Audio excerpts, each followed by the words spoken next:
ஓம் சாயிரா சாயிரா ஓம் சாயிரா சாயிரா ஓம் சாயிரா சாயிரா அன்பே சாயிரா பேரன்பே சாயிரா அகிலம் தளிக்க ஆத்மா விழிக்க அனுதினம் சாயிரா எங்கள் அன்பே சாயிரா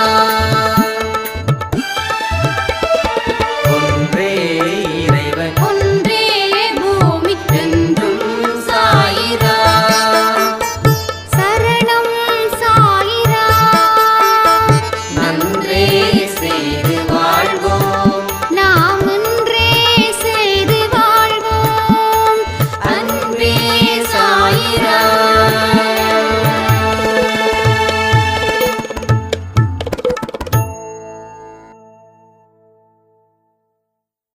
சைரா. என் உயிரின் உயிரானவர்களே, இந்த நாள் சிறப்பான நாளாக அமைய சாயப்பா கிட்ட பிரார்த்தனை பண்ணிக்கிறேன். உங்கள் மனசு எப்படிப்பட்டதோ அப்படிப்பட்ட வாழ்க்கை உங்களுக்கு நிச்சயமாக கிடைக்கும். இது சாயப்பாட உறுதிமொழி. நீங்கள் 10 பேருக்கு நல்லது பண்ணால் உங்களுக்கு நல்லது நடக்கும். நீங்கள் 10 பேருக்கு உதவி செஞ்சால் உங்களுக்கு உதவிகள் கிடைக்கும். நீங்கள் பல பேருக்கு வாழ்க்கையை மாற்றினா உங்கள் வாழ்க்கையையும் நல்லவர்கள் மாற்றுவார்கள். நல்லவர்களுடைய சகவாசங்களை மட்டும் வச்சுக்கிட்டிங்கன்னா தீயவை அனைத்தும் உங்களை விட்டு விலகி போயிடும். ஒவ்வொரு நாளும் ஒவ்வொரு நிமிஷமும் நம்ம யாரை பற்றி நினைக்கிறோம், யாரை பற்றி பேசுகிறோம் அப்படின்றது ரொம்ப ரொம்ப ரொம்ப இம்பார்ட்டன்ட். ஒரு கெட்ட மனுஷன் கூட தொடர்பை ஏற்படுத்திக்கிட்டால் நீங்கள் எந்த நல்லதையும் செஞ்சிட முடியவே முடியாது. அதனால தான் சொல்லுவாங்க, உன் நண்பனை பற்றி சொல்லு, உன்னை பற்றி சொல்கிறேன். ஏன்னா இனத்தோடு தான் சேரும். தண்ணி அடிக்கிறவன் கூட தான் சேருவான். அப்போ நாம் சில விதமான மனிதர்களை அவாய்ட் பண்ணிட்டாவே போதும். வாழ்க்கை ரொம்ப சிம்பிள். உங்களுக்கு நல்லது சீக்கிரமாக கிடைச்சிடும். சில பேரோட இடத்துல நீங்கள் இருப்பதால் மட்டுமே இந்த பிரச்சனை. உடனே கேள்விகள் வரும். என்னோட கணவர் என்ன பண்ணுறது? கணவன் மனைவி இதெல்லாம் கடவுள் கொடுத்த ஒரு மனுஷங்க. இவங்கெல்லாம் இது ஏன் கொடுத்துருக்காங்கன்னா, நம்ம கர்ம வினைகள் அடிப்படையில் ஏதோ ஒரு சாய்ராம் வந்து மெசேஜ் பண்ணியிருந்தாங்க. கர்மாக்கெல்லாம் ஒன்றும் இல்லைப்பா அப்படி இப்படிலாம் இல்லை சொன்னாங்க. இல்லைன்னா ஒரே விஷயத்தை மட்டும் ரொம்ப தெளிவாக நான் கேட்குறேன். இந்த கர்மா கண்டுபிடிச்சது சந்தோஷ் இல்லை, கடவுள் கிருஷ்ண பரமாத்மா சொன்னது தான். ஒவ்வொருத்தவங்களோட வாழ்க்கை ஏற்றத்தாழ்வு நிறைஞ்சிருக்குன்னா அதுக்கு காரணம் அவங்க வாழ்க்கையில் செஞ்ச பாவமும் புண்ணியத்தை வச்சு தான் இங்கே நடக்குதுன்னு. ஸோ பெரியவங்க சொல்கிறத சந்தேகம் இல்லாமல் ஏற்றுக்கணும். அப்போ தான் வாழ்க்கை சிறப்பாக இருக்கும். இல்லை எப்படி ஏற்றுக்க முடியும் அப்படின்னா, நாம் செத்து மறுபடியும் அடுத்த ஜென்மம் வந்தாலும் அதை வந்து ப்ரூஃப் பண்ண முடியாது. ஏன்னா நேற்று நடந்த விஷயமே இன்றைக்கி நமக்கு தெரியலையே. நேற்று நடந்த விஷயம் உங்களுக்கு என்னென்னலாம் நீங்கள் ஞாபகம் வச்சு பாருங்கள். 24 மணி நேரத்தில் நீங்கள் என்ன வேலை செஞ்சீங்க? அதிகபட்சமாக ஒரு 5 வேலை 6 வேலை சொல்லுவோம். மீதி இருக்கிற வேலையை சொல்ல மாட்டோம். ஏன்னா நம்ம மனசில் எதையுமே முழு கவனத்தோடு செய்கிறதே இல்லை. முழு கவனத்தை வைக்கிறதே இல்லை, அரைங்குறைமாக தான் வைக்கிறோம். அப்போது கடவுள் சொன்ன வார்த்தைகளை நாம் சந்தேகப்பட்டுக்கிட்டே இருந்தோன்னா வாழ்க்கையில் பெருசாக எங்கேயும் போயிட முடியாது. இது வந்து சச்சரிதமில் சாயப்பாவும் சொல்லியிருக்காங்க. என்ன சொல்லியிருக்காங்க? என்னுடைய வார்த்தைகளை எந்த சந்தேகமும் இல்லாமல் ஏற்றுக்கொள். முதல்ல உனக்கு ஏன் சந்தேகம்? நான் சொல்கிறத நீ ஏன் நம்ப மாட்டேன்ற? உன்னை விட நான் பெரியவ. சொல்கிறது யாரு? கடவுள். உன்னை விட நான் பெரியவ. உனக்கு அதிகபட்சமாக 10 வழி தெரியும். எனக்கு 10 மில்லியனுக்கு மேலே வழி தெரியும். என்னோட வழியை அளக்க முடியாது, உன்னோட வழியை அளந்துடலாம். உனக்கு தெரிஞ்ச திசை 4, ஆனால் தெரியாத திசை, தெரியாத உலகம் எத்தனையோ இருக்குது. பூமிக்கு கீழே ஒரு உலகம், ஆகாயத்துக்கு மேலே ஒரு உலகம் கடவுள் படைச்சது. ஆகாயத்துக்கு மேலே உலகம் இருக்கா இல்லையா? பூமிக்கு கீழே உலகம் இருக்கா இல்லையா? பூமிக்கு கீழே எத்தனை உயிரினங்கள் வாழுது? கடலுக்கு அடியில் எத்தனை உயிரினங்கள் வாழுது? நம்ம கண்ணுக்கு தெரிஞ்சதை இதுதான் நினைக்கிறோம். கண்ணுக்கு தெரியாமல் எத்தனை விஷயங்களும் நடக்குது. இதெல்லாம் நம்ம சுற்றி பார்க்கவோ ஆராய்ச்சி பண்ணுறதுக்கும் நேரம் பத்தாது, பிறவி பத்தாது. ஒரு விஷயத்தை உங்களோட அளவில் நீங்கள் புரிஞ்சுக்கணுன்னா அதுக்கு தகுந்த மாதிரியான மனப்பக்குவமும் உங்களுக்கு வந்தால் தான் அதை தெரிஞ்சுக்க முடியும். அப்போது கடவுள் சொல்கிறது தான் என்னோடய வேத வாக்கு அப்படின்னு நினச்சி நீங்கள் வாழ்ந்துட்டீங்கன்னா எல்லாமே சந்தேகம் இல்லாமல் நீங்கள் ஏற்றுக்கக்கூடிய மனப்பக்குவம் உங்களுக்கு வந்துடும். கர்மா இல்லைன்னா ஏன் இந்த ஏற்றத்தாழ்வுகள்? அடுத்த பிறவின்னு ஒன்று இல்லை அப்படின்னு சில பேர் சொன்னாங்கன்னா, நான் உங்களை குறை சொல்லலை, தப்பு சொல்லலை. ஏன் இன்னமும் கடவுளோட வார்த்தைகளை சந்தேகங்களை ஏற்படுத்திக்கிறீங்க? அப்போ நாம் அதை கிளியர் பண்ணணும்னா கடவுளை விட உயர்ந்த பவர் நமக்கு இருந்தால் செய்யலாம். கடவுளை விட உயர்ந்த பவர் அப்படின்றது இங்கே எதுவுமே இல்லை. அதை நினச்சி பார்க்க கூட முடியாது. சாத்தானுங்களுக்கு கூட கடவுளுக்கு மேலே பவர் இல்லை. சாத்தான்றது மனசில் தீய எண்ணங்கள், அது நம்மளை போட்டு அழிவை கொடுக்குது. ஒரு மனுஷன் நல்ல மனுஷனா 10, 20, 30 வருஷம் அதெல்லாம் கடந்து தான் அவன் பேர் எடுக்கிறான், அவன் நல்ல மனுஷன் அப்படின்னு. ஆனால் அவன் ஒரே ஒரு தப்பு பண்ணிட்டான் அப்படின்றதுக்காக அவன் இருக்கிற அத்தனை பேரையும் அத்தனை பட்டத்தையும் அவன் இழக்கிறான். உங்களுக்கு புரியுதா? உங்களுக்கு அப்போ பல வருஷங்கள் கட்டி வச்ச காத்து வச்ச ஒரு பெயர் ஒரே ஒரு கீழ்த்தரமான செயலால் அவன் வாழ்க்கையே முடிஞ்சிடுது. அவ்வளோதான். அதுக்கப்புறம் அவன் வாழ்க்கை இல்லை. நீ இதுக்கு முன்னாடி பண்ணதை விட நீ நிறைய நல்லது பண்ணாலும் உனக்கு கரை வந்துடுச்சு. அந்த கரையை தான் இந்த உலகம் பார்க்கும்.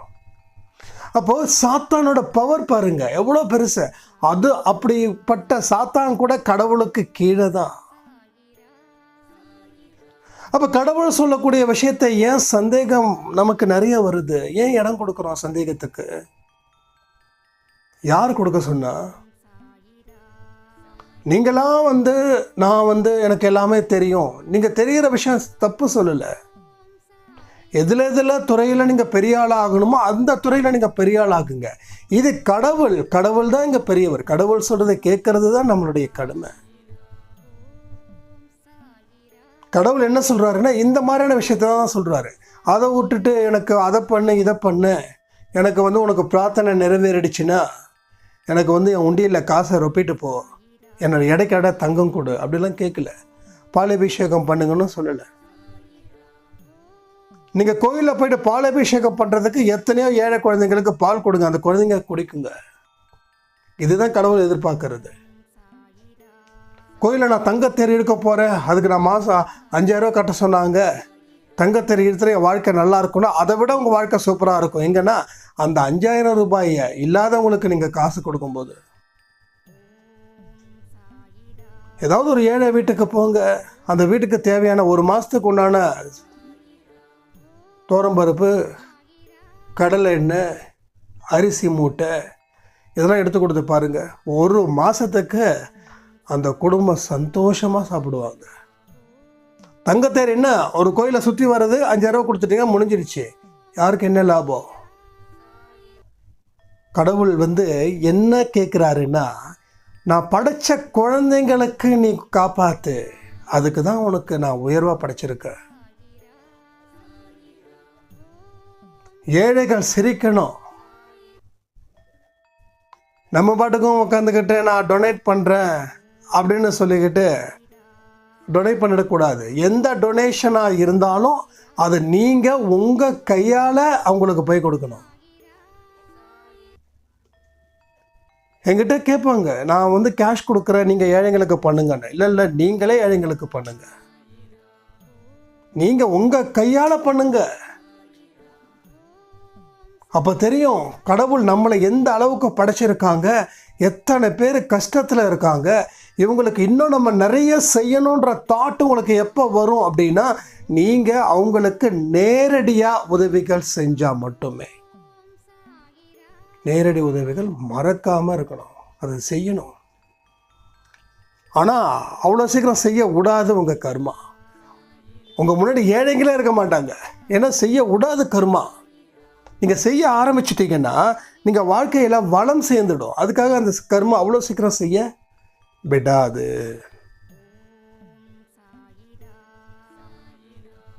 ஒவ்வொரு கட்டமும் ஒவ்வொரு நுணுக்கம் வாய்ந்தது வாழ்க்கையில் ஏற்படக்கூடிய கட்டங்கள்.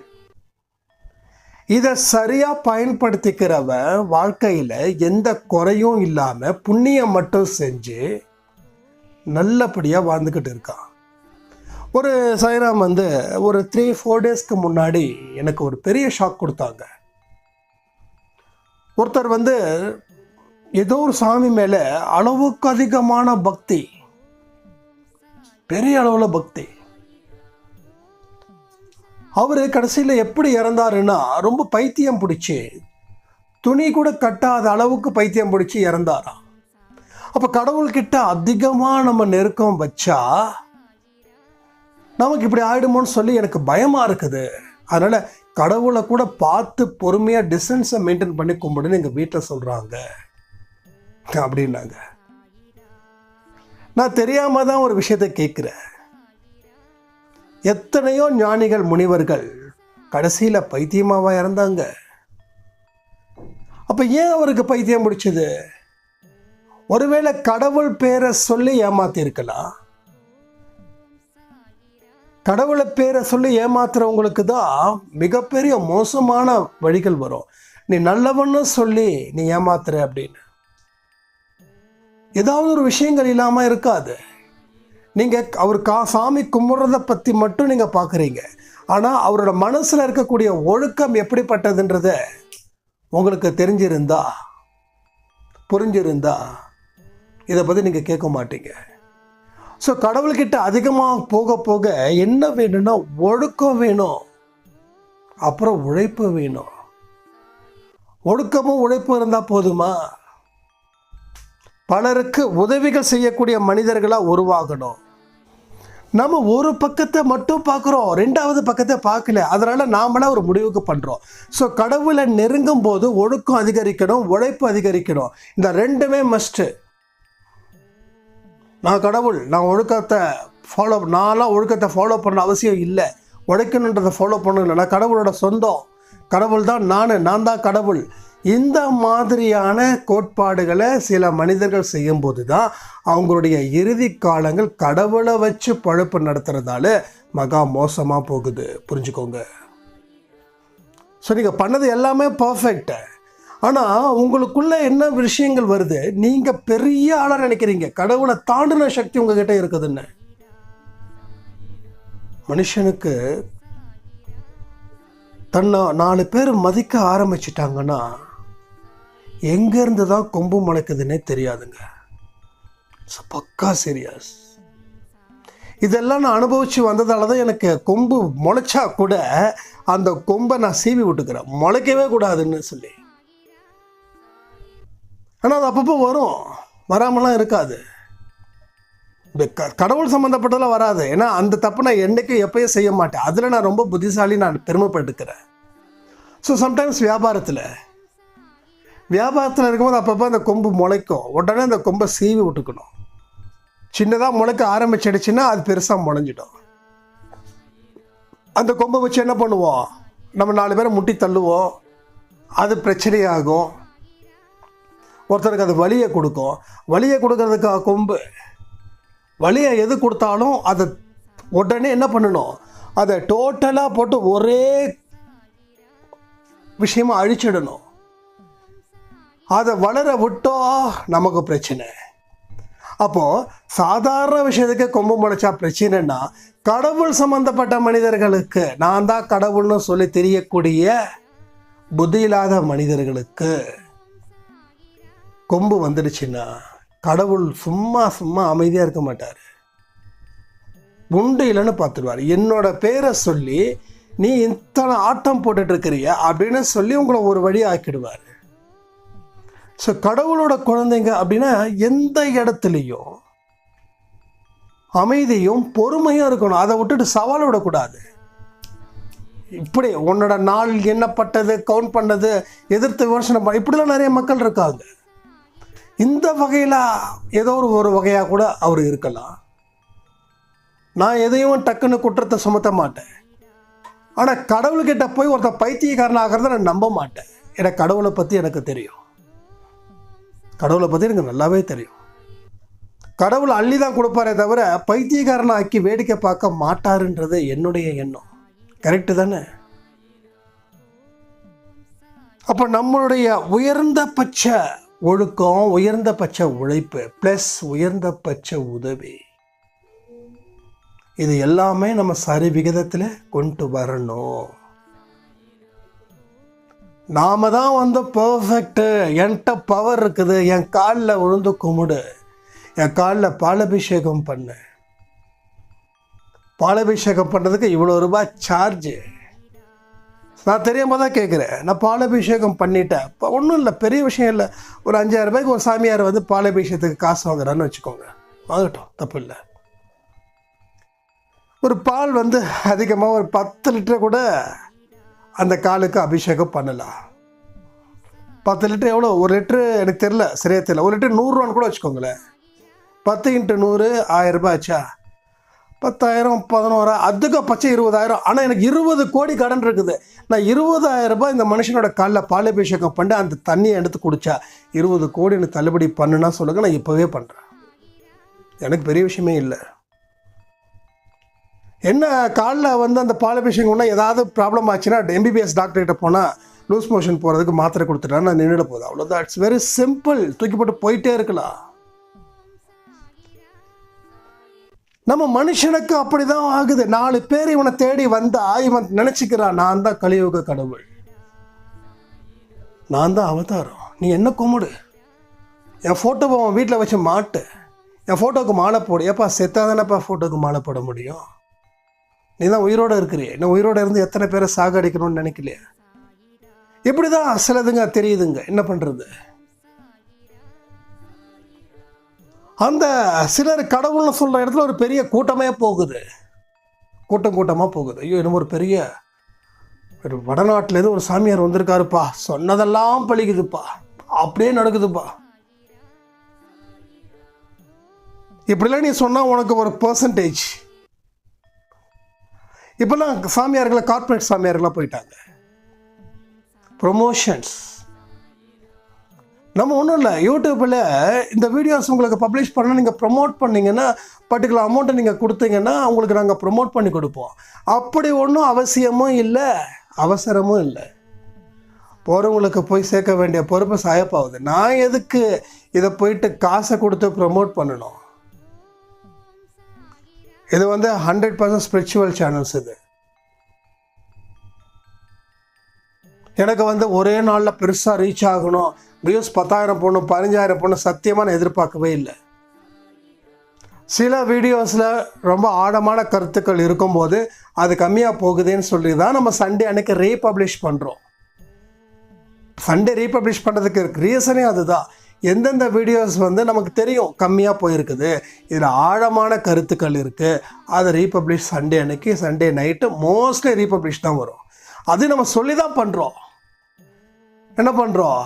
இது என்னுடைய விருப்பத்தின்படி மறு ஒளிபரப்பு செய்யப்படுகிறது, அதில் கூட ஏமாற்றக்கூடாதுன்றதுல நம்ம தெளிவாக இருக்கோம். ஸோ கடவுள்ன்ற பேரில் ஒரு பைசா கூட ஏமாற்றக்கூடாது.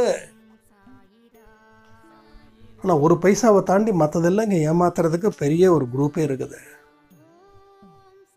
ஸோ கடவுளை பற்றி தெரியல நிறைய பேருக்கு. பாவம், அவங்களாம் நினைக்கும் போது ரொம்ப கஷ்டமாக இருக்குது. இவங்கெல்லாம் இப்படி யோசிக்கிறாங்க. பணம் சம்பாதிக்க எத்தனையோ வழி இருக்கு. ஆனால் இந்த வழியை நம்ம பயன்படுத்தவே கூடாதுன்றதுல ரொம்ப தெளிவாக இருக்கணும். ஈவன் அன்பே சாய் கோயில் இப்போ நம்ம நினச்சா கூட கட்ட முடியும். நம்ம சொந்தங்கள் வாரி வாரி கொடுக்க ரெடியாக இருக்காங்களா இல்லையா? இப்போ நான் கேட்குறேன், அன்பே சாயில் கோயில் கட்ட போகிறோம், அதுக்குன்னு ஒரு தனியாக ஒரு ட்ரஸ்ட்டை ஃபார்ம் பண்ண போகிறோம். உங்களுக்கு இந்த அக்கௌண்ட் நம்பர், கூகுள் பே இருக்கிற அத்தனை பேவும் பேங்க் ஆப்ஷன் என்னென்ன இருக்குதோ அத்தனையும் கொடுக்குறேன் அப்படின்னா நீங்கள் கமெண்ட்டில் கமெண்ட் பண்ணுங்கள், யார் யார் எவ்வளோ ரூபா கொடுப்பீங்கன்னு. நீங்கள் கொடுக்குறது உண்மையாக தான் சொல்லுவீங்க. அப்போ ஈஸியாக என்னால் ஆக்சஸ் பண்ண முடியும். குறைஞ்சது 10 லட்சமாவது என்னால் ரெடி பண்ண முடியும். ஆனால் அது தப்பு. இது முழுக்க முழுக்க என்னுடைய உழைப்பின் பேரில் இருக்கணும். கோயில் கட்டினதுக்கப்புறம் அது உங்கள் கோயில், நீங்கள் என்ன செய்கிறீங்களோ செய்யுங்க. வரவங்களுக்கு சாப்பாடு போட்டு அனுப்புகிறீங்களா? சாப்பாடு போட்டு அனுப்புங்க. அதுலேருந்து ஒரு பைசா கூட அங்கே இருக்கிறதுலேருந்து என்னோட பாக்கெட்டுக்கு வந்துடக்கூடாது. கோயிலில் இருக்கக்கூடிய காசு கோயிலுக்கே சொந்தமானது. கோயிலில் இருக்கிற ஏழைங்களுக்கு சாப்பாடுக்கு சொந்தமானது. சாய்பாக்கு பாலாபிஷேகம் பண்ணுறதுக்கோ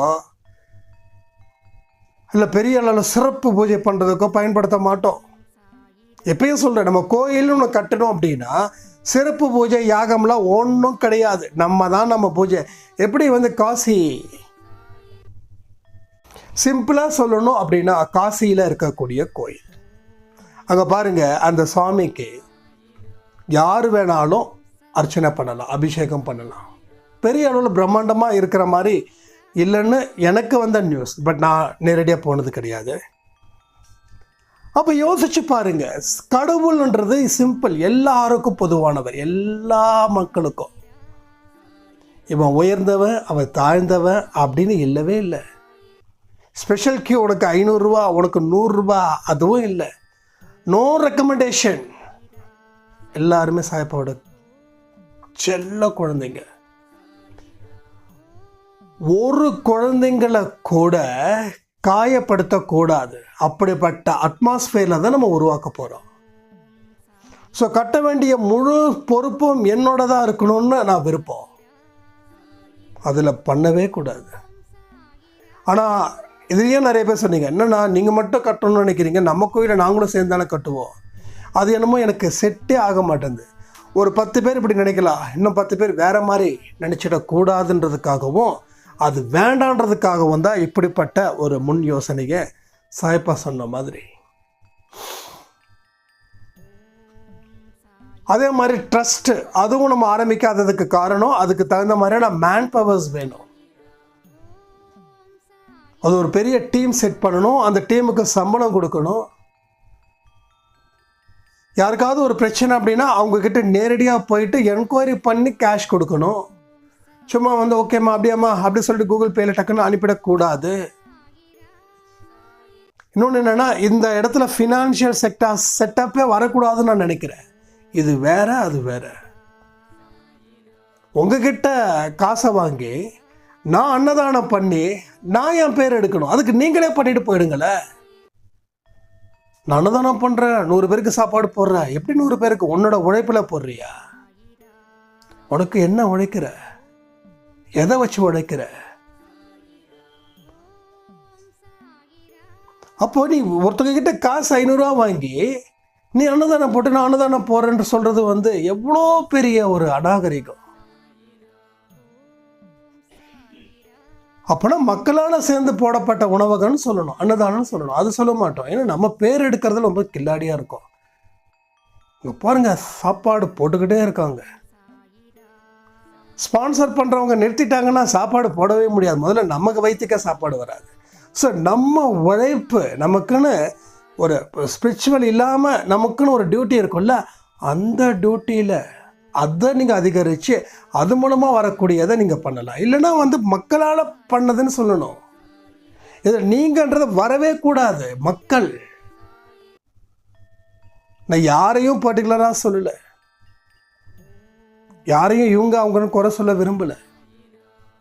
நாம் அது மாதிரி நினச்சிடக்கூடாதுன்றதுக்காக நான் சொல்ல வரேன். ஸோ தெளிவாக இருக்கணும், கிளியராக இருக்கணும், புரிஞ்சு இருக்கணும். அப்போ தான் தெய்வம் நம்ம கூட துணை நிற்கும். இல்லைன்னா தெய்வம் துணை நிற்கவே நிற்காது. ஆபத்து காலத்தில் தெய்வம் துணை நிற்கணும்னு ஆசைப்படுறோம். ஆபத்து காலத்தில் தான் நமக்கு உதவிகள் வேணும். நல்லா இருக்குமா நமக்கு எதுக்கு உதவி? நான் நல்லா சம்பாதிக்கிறேன், மாதம் 50,000 சம்பாதிக்கிறேன்னா எனக்கு எதுக்கு உங்ககிட்ட 500 1000 ரூபாய் அப்படி யாரும் கேட்க மாட்டாங்க. என்னோட வருமானம் குறையுது, வயசாகுது, என் பெத்த பிள்ளைங்க பார்த்துக்கல, அந்த நேரத்தில் எனக்கு உதவிகள் செய்வதற்கு ஆட்கள் வேணும் அப்படின்னா அந்த ஆட்களை அனுப்புறது சாயப்பாவாக இருக்கும். அந்த ஆட்களை யார் அனுப்புவாங்க? சாயப்பா தான் அனுப்புவாங்க. அப்போ நீங்கள் என்ன பண்ணணும்? ஆரம்பத்தில் இருந்தே அந்த மாதிரியான ஒழுக்கம் இல்லாத வாழ்க்கையை வாழக்கூடாது. ரெண்டாவது, கடவுளை சம்மந்தப்பட்டு எந்த விதமான ஃப்ராடு தனமும் செய்யக்கூடாது. இதை எல்லாத்தையும் நம்ம கொண்டு வந்து சேர்க்கணும். யாராவது நான் தான் சாமின்னா முதல் ஆளாக போய் நின்றுடக்கூடாது. அவர்கிட்ட பவர் இருக்குது, அவர் தான் சாமின்னு சொல்லி கும்பிடக்கூடாது. பெரியவங்களை மதிக்கிறது வேற, மரியாதை செலுத்துறது வேற, அது கண்டிப்பாக வேணும். ஆனால் இவங்க எனக்கு சாமி யாரு? மூணாவது மனுஷன் யாருன்னே தெரியாது. எல்லாரும் போகிறாங்க, அருள் இருக்குது, நானும் போகிறேன், சாமி கும்பிட்றேன். வேண்டாம், டைரெக்டாக சாமியை கொண்டு போயிடுங்க. ஆசாமியை வந்து சாமியை ஆக்காதீங்க. ஆசாமி என்னைக்கும் ஆசாமி தான். யார் ஒருவன் பசியை அடக்கிறானோ, எவன் ஒருத்தன் மனம் போகாமல் இருக்கிறானோ அவன் தான் சாமி.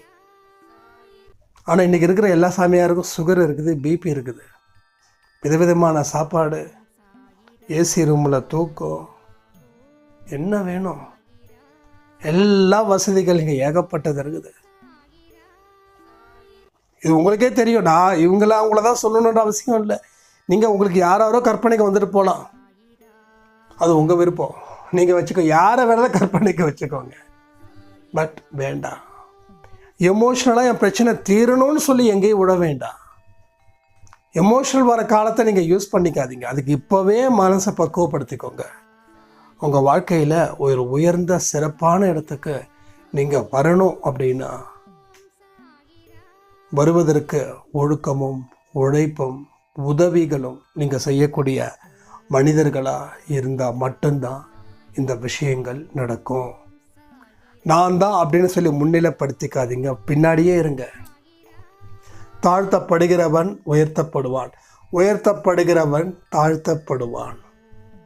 இது எனக்கு பிடிச்ச வார்த்தை. இது ஸ்கூல் படிக்கும்போது சொன்னது.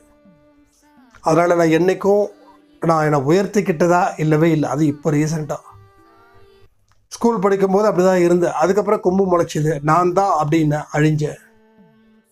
அதுக்கப்புறம் அந்த தாட்டு வந்ததால் தான் அழிஞ்சன்ற விஷயம் எனக்கு தெரிஞ்சது. அதுக்கப்புறம் அந்த மெத்தடை நான் அடாப்ட் பண்ணவே இல்லை. நம்ம என்றைக்கும் கையை கட்டி அவரோட குழந்தையாகவே இருப்போம். நான் ஒரு களிமண், எனக்கு ஒன்றும் தெரியாது. அவர் என்ன கொடுக்குறாரோ அதை நான் செய்கிறேன், சொல்கிறேன், அவ்வளோதான். இப்போது அன்பே சாயில் ஆடியோ கொடுக்கணுன்றது அவருடைய எண்ணம், கொடுத்துட்டேன். அடுத்தது மேற்படி என்னோடய ஆஃபீஸ்க்கு போகணும், அங்கே வேலை செய்யணுன்றது அவருடைய எண்ணம், வேலை செய்கிறேன். வேலை முடிச்சதுக்கப்புறம் சாப்பிடணும் அப்படின்னு அவருடைய எண்ணம், சாப்பிட்றேன். ஒரு அரை மணி நேரம் கொஞ்சம் ரிலாக்ஸ் பண்ணணுன்ற அவருடைய எண்ணம், ரிலாக்ஸ் பண்ணுறேன். மறுபடியும் ஒரு ஆடியோ கொடுக்கணுன்னு அவருடைய எண்ணம், ஆடியோ கொடுக்குறேன். அதுக்கப்புறம் ஆஃபீஸ் போகணும் அப்படின்ற அவருடைய எண்ணம், ஆஃபீஸ் போகிறேன். ஸோ அவருடைய இன்ஸ்ட்ரக்ஷன் நான் செய்யணும். ஏன்னா அவரே என்னுடைய எஜமான், நான் அவரது அடிமை, அவருடைய விசுவாசி. ஒரு டெடிக்கேஷனான எம்ப்ளாயி எப்படி இருக்கணுமோ அப்படி நான் இருக்கேன். அவரே என்னுடைய முதலாளி. என் தலை வேறு எங்கேயும் தாழாது, அவரை தாண்டி அவர் தான் எனக்கு. இந்த மாதிரியான நிலையில் நீங்கள் உறுதியாக இருந்தீங்கன்னா உங்களுக்கு எங்கேயாவது கெட்டது நடக்குமா? இதில் நீங்கள் உறுதியாக இருக்கணும், இதை உறுதிப்படுத்தணும். இதை பல தடவை நீங்கள் தொடர்ந்து முயற்சிகளை மேற்கொள்ளணும். ஸோ திரும்ப சொல்கிறேன், நல்ல ஒரு விஷயத்தை உருவாக்குவதற்கு பல நாட்களோ மாதங்களோ வருஷங்களோ ஆகும். கெட்ட விஷயத்தை உருவாக்குவதற்கு இப்படி ஒரே ஒரு சொடக்கு போட்டால் அந்த காலி ஓட்டின்னு நெஞ்சல் இது அதை தெலுங்குல சொல்லுவாங்க. எதுவுமே கிடைக்காது, அத்தனையும் காலி. ஸோ புரிஞ்சுக்கோங்க. இன்னைக்கு சந்தோஷமான இது வெற்றி நிச்சயம் சாயின் சத்தியில் கொடுக்க வேண்டிய ஆடியோ. கடைசியில் இது எப்படி பப்ளிஷ் பண்ணுறதுன்னு தெரியல.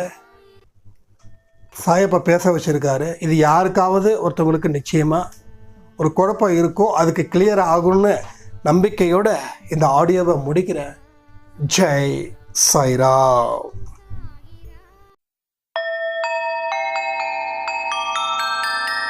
ஓம் சாயிரா.